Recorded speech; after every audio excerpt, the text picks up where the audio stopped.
Well, good morning to you. It is June the 11th. It's a Friday. You know that. Well, guess what? It's beautiful outside. If you haven't been outside yet, you may want to get outside at least right now. It's about 82 degrees, could be going up to 90 or above today. So now is the time to get outside. But it is finally Friday, which means Frank Cooper joins us on Fridays. Good morning, Frank. Frank, before we get into the show, I've got to apologize because I forgot. I put some laundry into the dryer about 20 minutes ago, and it's still going. So you're going to hear a beep sometime during the show, and that's just the way it's going to have to be because I'm not going to get up and go turn off the dryer. So I apologize for that ahead of time. Just want to warn you, Frank. Ladies and gents, not only Todd is our extraordinary boss, but he's also a great house husband. So let's give it up for him. Give it up for him, guys. That's what I'm talking about. Sometimes you got no choice. You just got to do things, you know? Yeah. It was good seeing you, man. Like, hey, I was almost threatened. I almost teased myself by going outside and doing the show outside in my front yard because it's a very beautiful Friday morning. It is a beautiful day out there. It's really, really nice. And it's a little bit cooler than it was this time yesterday. So we'll take it when we can get it, especially in the midst of June. Absolutely, absolutely. Well, ladies and gents, you know, our show is 5 days a week. And to catch our show, we're on social media. So all major platforms, Facebook, Instagram, LinkedIn, Twitter, all the major platforms. And to follow full episodes, you can follow us on YouTube, Houston Community College Up to the Minute for all our latest episodes on campus interviews and what's going on around the ACC universe. That's right. So sit back, get a cup of coffee. Frank is going to hang out as well. We'll check in with you in a little while, Frank, and maybe talk a little bit of sports. I'm afraid to ask how your bracket's doing for the NBA, but we'll get back to you shortly on that. Okay. Yes, sir. Stick around, Frank. We've got a couple of guests that are joining us now. First off, our HCC guest, Arthemise Foley. She is the program coordinator for outreach education, and Clotilde Vauthey, who is the Future Teachers of America president. Good morning to you both. Good to have you on the show. Good morning. Good morning. We are looking forward to talking with both of you. So sit back, grab a cup of coffee. We'll be with you shortly. We're going to kick things off. It's Film Friday. And our guest today is the founder of the Houston International Sports Film Festival. Frank, pay attention to this. I know you're pretty excited about this one. We've got Josh Merwin joining us. And Josh, this film festival happened, I believe, was it last weekend at Discovery Green, and you had to change venues. Maybe you can tell us about that. Yeah. Hey, thanks for having me on. I'm glad to join you guys. So started planning about 2 years ago, obviously before COVID, and then COVID hit and kept planning for virtual and in person all throughout, and was supposed to be Discovery Green all last weekend. And then the rain forecast was really bad. So on about, I think Thursday night, we decided to move it to Warehouse Live. So we were inside, the whole weekend, or planned to be. And then the weather was beautiful, except for like an hour of rain. Yeah. Well, I've learned over the past month not to pay attention to anyone who predicts weather in this city or the region because they can't seem to get it right. But that's a whole nother story. But you guys were able to move through with it. Why don't you talk about this film festival and your inspiration behind getting this started? Yeah, I mean, it's so we moved to Warehouse Live, and then we did move back to Discovery Green on Sunday morning, which was amazing. And it was really, my vision for the festival, which is, it started because I've got a documentary on a UT baseball player named Carson Kiner that I started, now it was probably 2006. And Carson's story was that he played on the 2005 team that won the College World Series, was drafted by the Reds the next season, and then was going to sign. His doctor said, don't sign, get a kidney transplant. So he didn't sign with the Reds, had the surgery at Texas Children's. His dad was a kidney donor, and his dad had played pro baseball when he was younger. And, everything went well. He had the surgery. His dad was just giving him a chance to obviously continue his life and chase his dream of playing pro baseball. And then 3 weeks after the surgery, the Reds surprised him because he thought he'd pass up the opportunity and said, hey, we still want to sign you. So basically, I worked on that film for a total of probably 10 to 12 years, and was time to get it out there in the world, and realized there wasn't a major sports film festival in the U.S. So that's the genesis of how this started. Well, it's amazing that you talk about spending 10 to 12 years, a lot of making this project, and it really is. I find for these projects, the story itself, the documentary, is incredible, but just as incredible is the passion that goes into creating these documentaries, because they're done over a long period of time. It's really a labor of love. I've got a friend of mine, my old college roommate. He went into RTV, and he's now making sports films in the Texas area. And I know he spent some time. His name's Jeff Power, by the way. Yeah. I know he spent a lot of time working on, championship teams, following them, going back and talk about how much time you have to put into it, because not only do you have to find the sources, the elements, but you also have to find some funding to keep the project moving. Yeah, for sure. I mean, my background, sports photography, so still photos mainly. So I worked for freelance for ESPN Magazine, Sports Illustrated, basically right out of college. And then did an internship at Houston Chronicle after that. Kind of did the reverse of what most people do. And the story with Carson was just supposed to be a photo essay.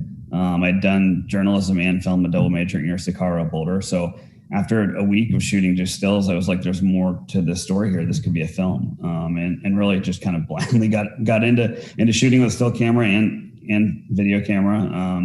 And, did a fundraising campaign, probably the second year I don't remember what, at some point a long time ago. And, literally didn't put any of the money into my pocket. It all went back into editing and all that stuff, which was, I should have kind of paid myself as a producer right. a little bit too.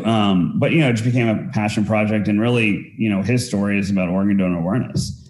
And because I stayed with the story so long, I followed him around for 7.5 years, and then he got released by the Reds after he was in AA. So I knew there was no story, like there was no ending to the story. So I signed up for like 3 or 4 years, happened to be in Texas when his son was playing his first baseball game. And I shot that, and it was like that 3 minutes of footage really told the entire story. It took it from a film about a guy that was trying to play pro baseball to a guy that was donating a kidney for his son to chase his dream. And wow. The reward from that 6 years later is a grandson. And now he's got 2 grandkids. It's incredible. And those stories that especially are cause-based is really what I want to focus the festival around. You also, I'm reading in my notes that you enjoy talking to kids and teaching kids about how to tell a story. And storytelling, no matter what industry you're in, especially with PR and marketing, storytelling, testimonials, they're so important. How do you teach that when you're talking to groups? Yeah, I mean, so, when I lived in New York for 14 years, I grew up in Houston and moved back here at the end of July. So I can't believe it's almost been a year. But now that we've got the first festival kind of out the door and done, it's planning for the second one, which will be mainly Discovery Green, and really talking to them over the next month about what the program is going to look like year round. So I think we'll have monthly screenings, kids activities. Some of the stuff we had was art activities. We created a mascot for the film festival, and we had some of the local teams' mascots come out. So it's really just getting into, the people that come out to Discovery on the weekends are mostly families, right? Yeah. And it's this beautiful melting pot of people from all over the city, all different cultures.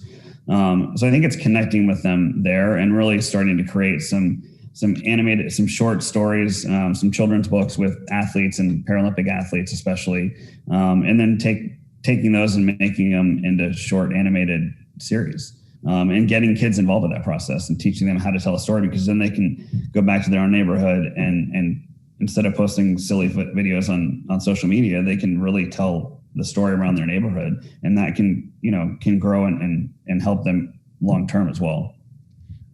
You said you moved back to Houston back in July of 2020 in the midst of the pandemic. How did COVID affect the film festival and you're working on the film? Yeah, it's, my film was basically done. So that was good. But I had no idea how many films we were going to get. It was, started this before COVID and then COVID hit. So we got, I think, 35 submissions, which was pretty good with doing it, bare bones kind of PR and marketing. But it's really the quality of stories. We accepted, I would say, probably 60 or 70% of the films, if not more, which is the only year I'm going to be able to do that probably. But there's stories that are just incredibly powerful. There's a film on a tennis player from Cameroon that now he played professionally and now spends half the year in Connecticut and half the year teaching tennis to kids in Cameroon. And I think that, with COVID, it gave me the opportunity to kind of have something to focus on during COVID, because I'm a freelance photographer and filmmaker. So when COVID first hit, there was not much else I could do except take care of my 4-year-old twins, and then work on the film festival. So in some ways, it kind of helped me get through COVID. And I think that, it's interesting with a lot of in sports right now talking about mental health, right? And mental health in general. I think, it definitely helped me get through COVID with a brighter mindset. I mean, I had memes of people who literally one person was like, I'd rather shoot myself in the foot than start something new right now. But I'm like, well, but you have to start it new. If you don't work on something while you're dealing with COVID, what's going to happen afterwards? You're going to have nothing's going to be happening. So I think it was obviously challenging. But I think from my perspective, I was able to kind of work through COVID with the film festival and kind of still make it happen. And that was, I basically was personally funded, for this year.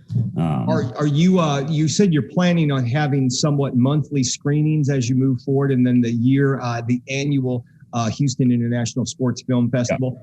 Where can people get more information? Obviously, you have a website. Where can the website, hisff.org. You can go on the website. You can watch the trailers. I'm trying to figure out next week what's going to stay up virtually. So you'll still be able to watch some of the films virtually.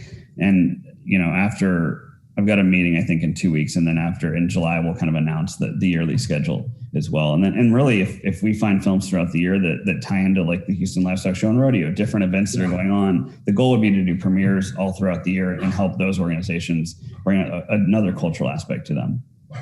We've been talking with Josh Merwin. He's the founder of the Houston International Sports Film Festival. If you'd like to visit their website, we'll have the link in the social media post for this show. Josh, congratulations on the first one. It's out of the way, and good luck on the next one. Thanks. I appreciate it. Nice to meet you guys. For being here.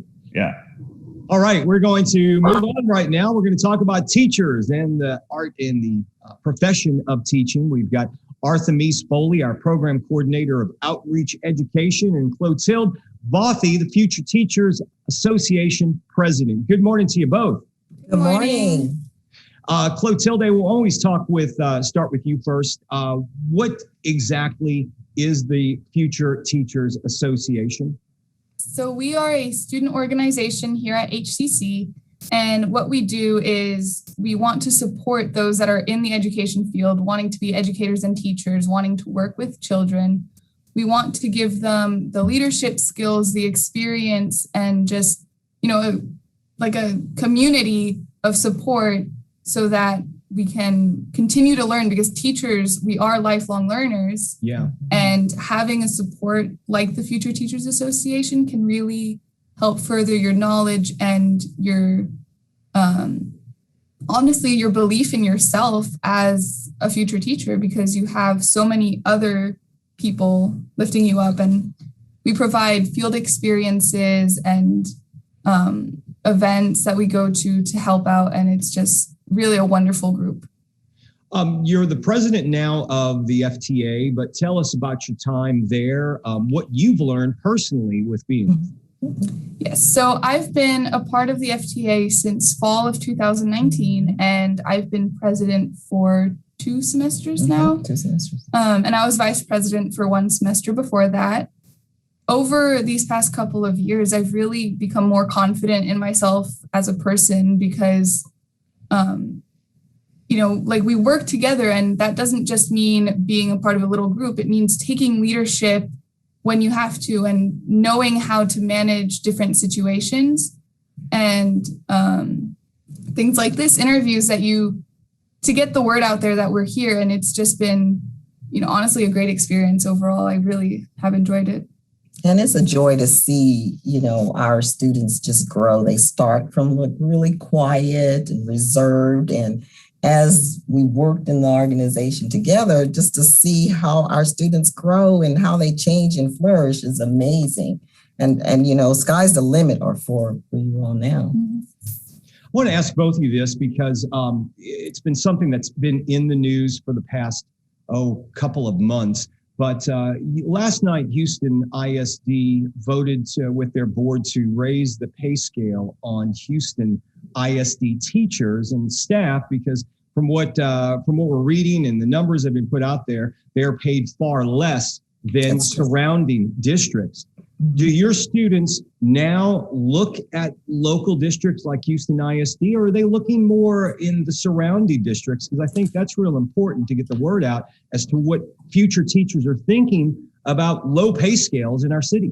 Right. Well, a lot of the students, they're all learning about, the different aspects of teaching. And then, when we get to the latter part of it, we start talking about salaries and what's out there. But there's so many opportunities right now through different programs, not just the districts, but also different government programs that are out there to help students get their internship. There's paid internship now that's allowing the students to make a choice in where they go other than just a district. So we see a lot of different things that are there for our teachers.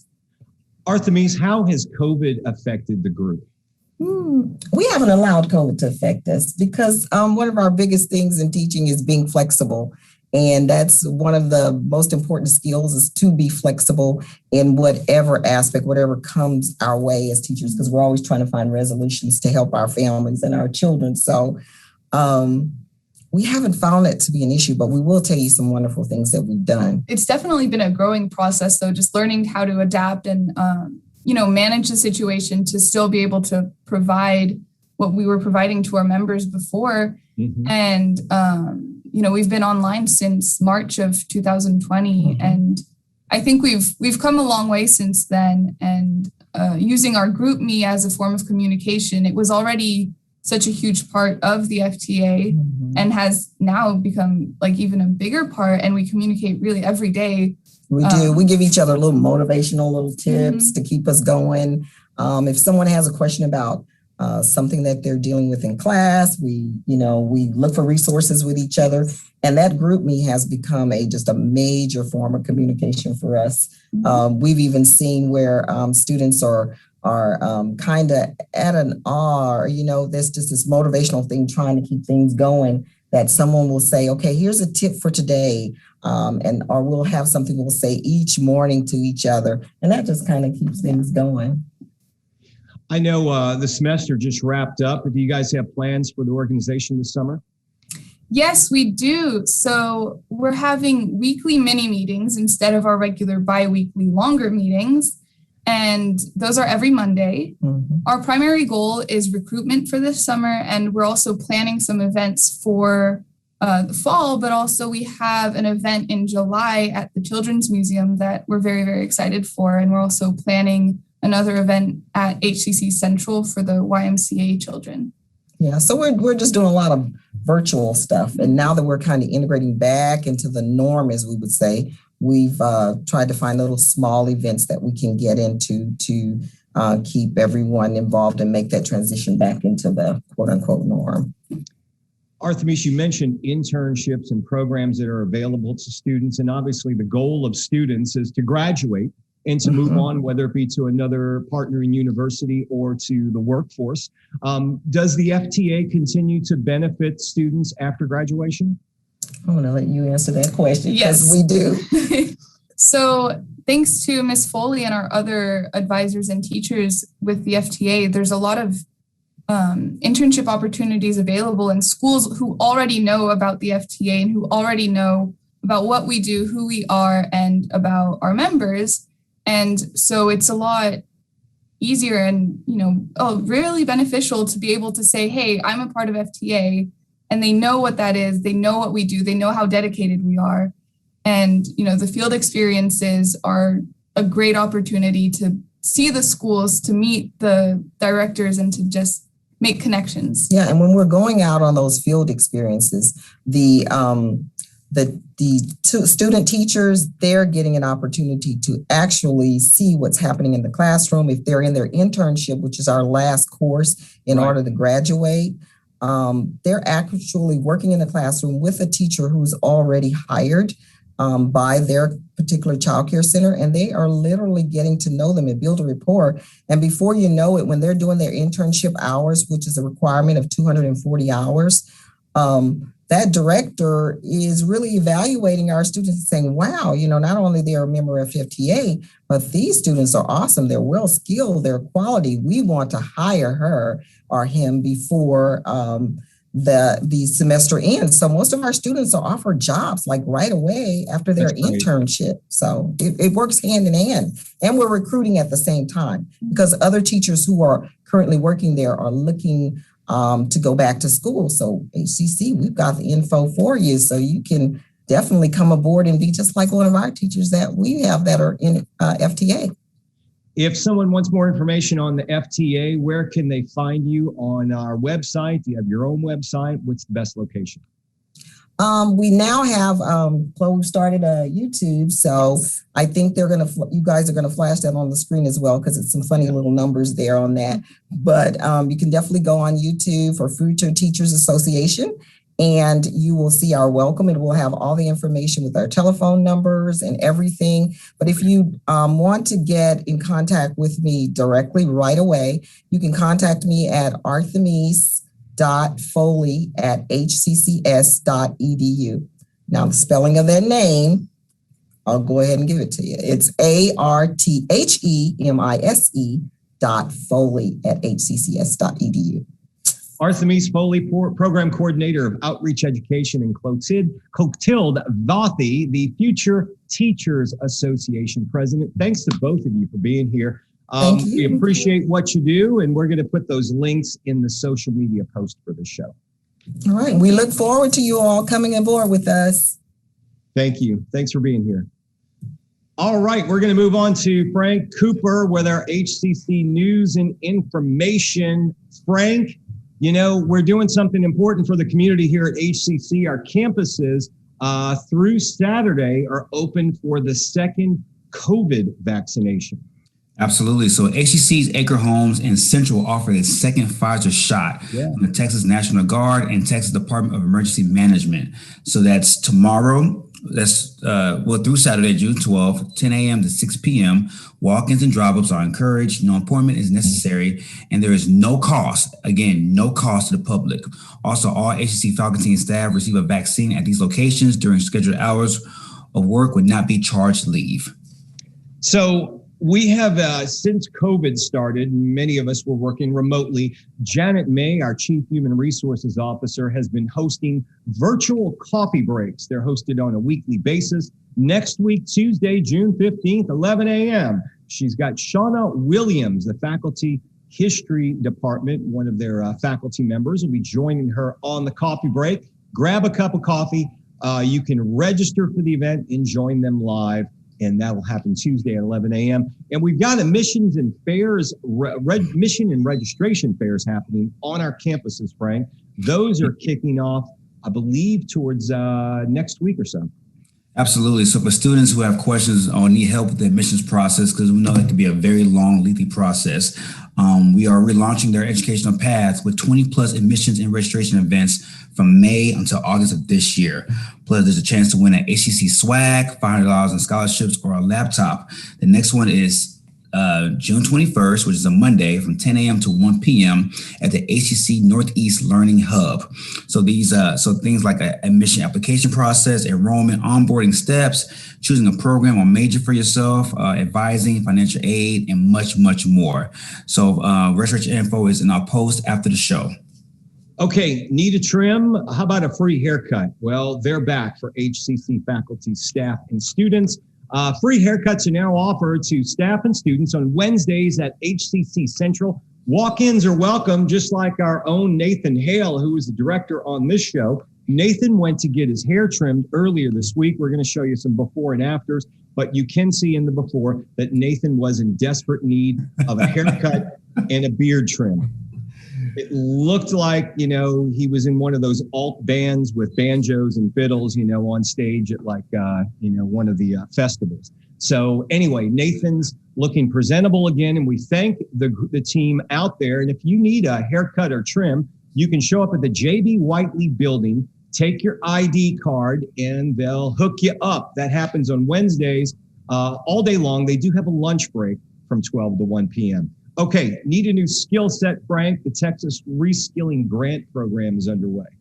Absolutely, and dedicated to providing support to displaced Texas workers impacted by COVID who need to learn or further develop skills to return to the workforce.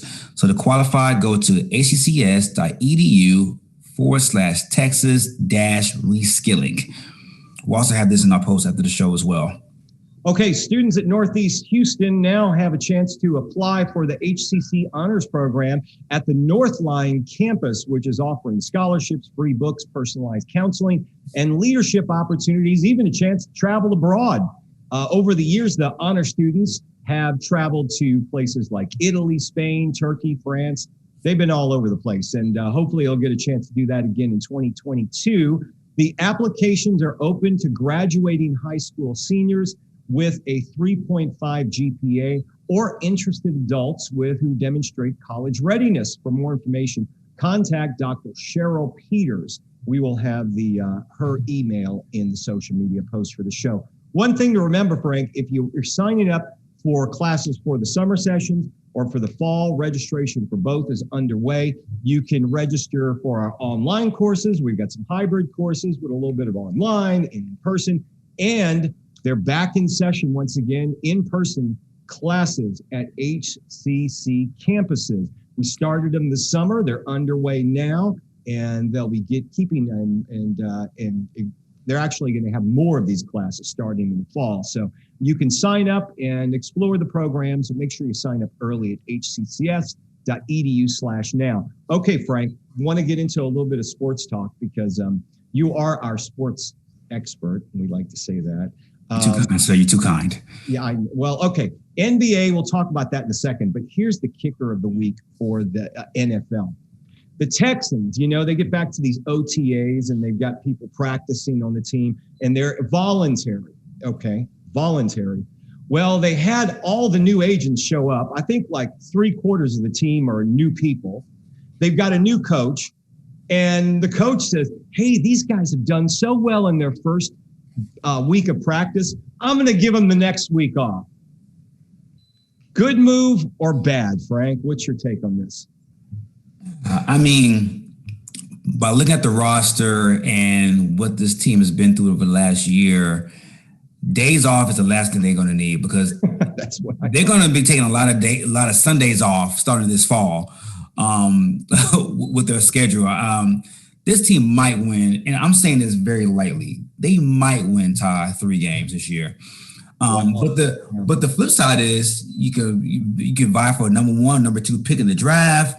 Yep. Restart. There's no Bill O'Brien on the squad anymore to trade away, precious draft capital.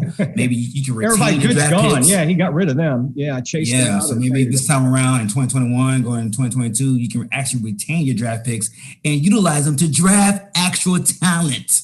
Well, that's the Texans are Texaning. All right, let's move on to NBA. How are your picks doing, Frank?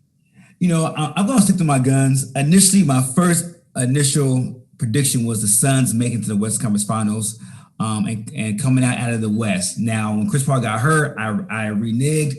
I'm now resubmitting my claim that as long as Chris Paul plays, they're going to make the NBA Finals, man. This Suns team is so talented, so deep. Yeah. They have a great mix of youth and veteran leadership on this team. Devin Booker is going to be a star.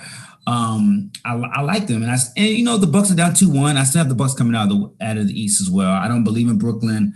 I don't think Brooklyn plays enough defense for my liking. James Harden is hurt right now with the hamstring. Him not having him, hamstrings, man. You're a runner, Todd. That can go for 2 months, a couple months, if not longer. It'd be a problem. Yeah. Yeah. So I still got Suns and Bucks in my NBA Finals. It's still intact. Okay. Yeah. All right. Well, we're going to see. Yeah, we'll see how that works. I mean, Chris Paul, though, thanks, Chris Paul, for helping us so much in Houston. So you can't depend on that guy. All right. Okay, Frank, what do we have coming up on Monday? On Monday, let me bring back up So on Monday, we'll recognize our partnership with the Volunteers of America, which has granted us several health scholarships. Joining us will be Lasagna Bishop. She's the Director of Workforce Programs at the VOA, along with our very own student recipients. And get this. Okay, we're going to hear some country music from Freddie Pate.